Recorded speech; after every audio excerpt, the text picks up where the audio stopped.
Baik, Assalamualaikum warahmatullahi wabarakatuh. Welcome back to YouTube channel Dosen Hype Official.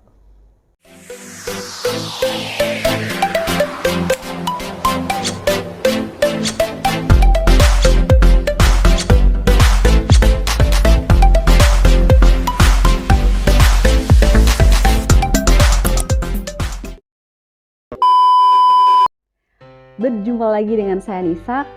Jadi ini melanjutkan part yang kedua setelah part kemarin selesai mengenai mahasiswa dinyatakan tidak lulus sidang skripsi. Sebelumnya saya akan sedikit mengulas terkait dengan beberapa hal, beberapa poin yang menjadi penilaian penguji dan pembimbing dalam menguji sidang skripsi. Kemarin sudah dijelaskan, yang pertama adalah sistematika, ya, ada tata tulis juga di dalamnya. Terus kemudian ada substansi, kesesuaian ya antara sub pokoknya dengan isinya. Terus yang ketiga ada wawasan. Sejauh mana teman-teman bisa menjawab pertanyaan yang diajukan oleh penguji. Terus yang keempat adalah etika penelitian.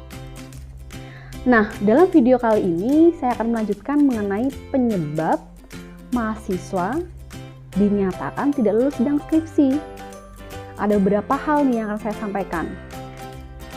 Yang pertama adalah lumrah untuk mahasiswa yang tidak bisa menjawab pertanyaan penguji, ya mungkin karena grogi ya, atau dia belum belajar ya. Misal ditanyain 1, 2, 3 pertanyaan, oke lah, nggak masalah gitu ya.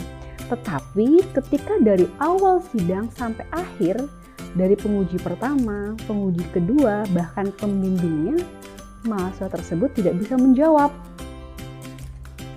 Jadi udah dipastikan itu mencurigakan tuh skripsinya, mencurigakan hasil penelitiannya. Apakah mungkin mahasiswa tersebut joki gitu ya? Nah itu akhirnya menyebabkan mahasiswa tersebut dinyatakan tidak lulus sidang skripsi.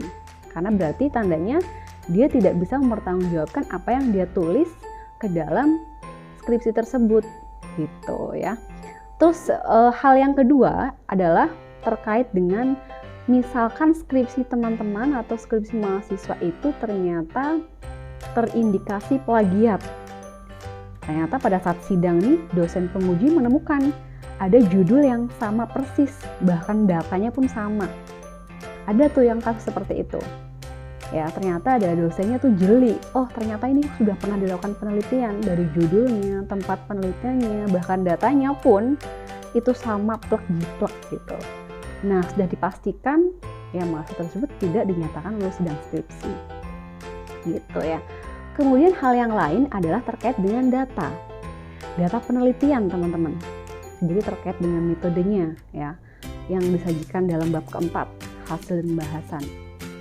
Data itu nanti akan ditanyakan terkait bagaimana data itu berasal ya, bagaimana data itu diolah, bagaimana analisisnya ya, terus kemudian apakah di lampiran pun ada buktinya gitu.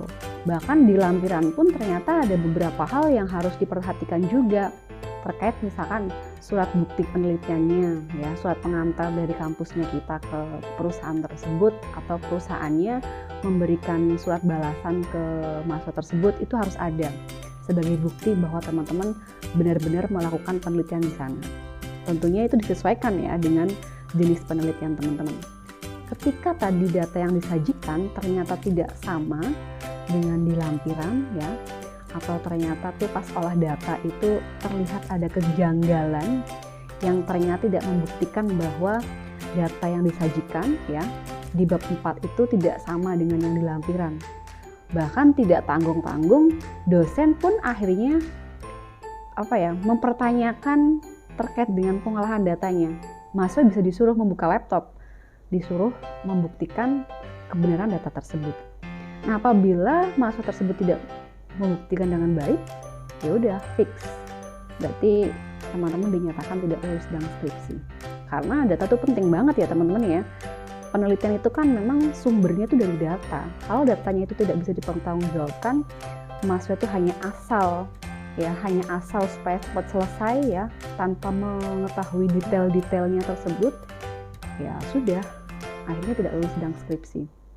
Apalagi ya untuk semester 8 nih yang biasa euforia biar lulus tepat waktu.